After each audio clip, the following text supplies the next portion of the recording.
There was a time in the history of God's people when the throne was shaken, nations were divided, and the hearts of kings determined the destiny of thousands.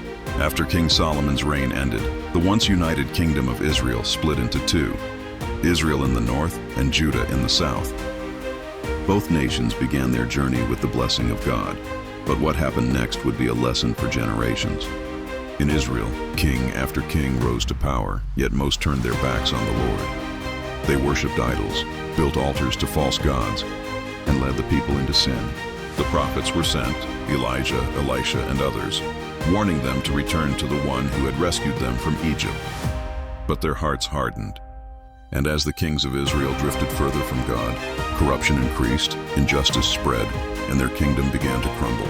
Meanwhile, in Judah, the story was different, but not perfect. Some kings followed the ways of their ancestor David, men like Asa, Jehoshaphat, Hezekiah, and Josiah.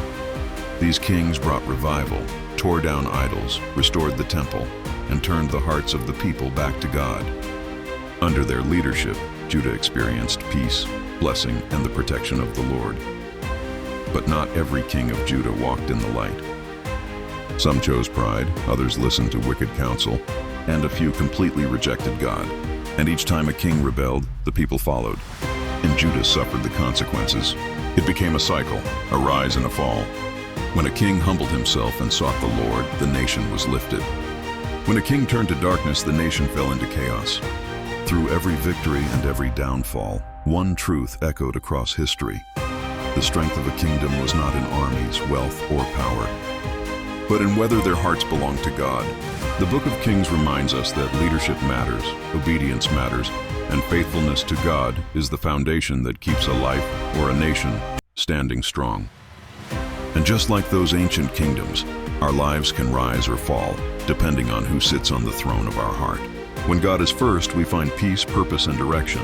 When we replace him with worldly idols, we lose our way.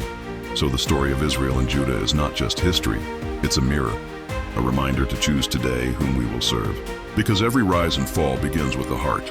If this message touched your heart, I invite you to support this channel so we can continue sharing God's word with love and truth. Please like, share, and subscribe. It truly helps more than you know. May God bless you, and may his word remain on the throne of your heart always.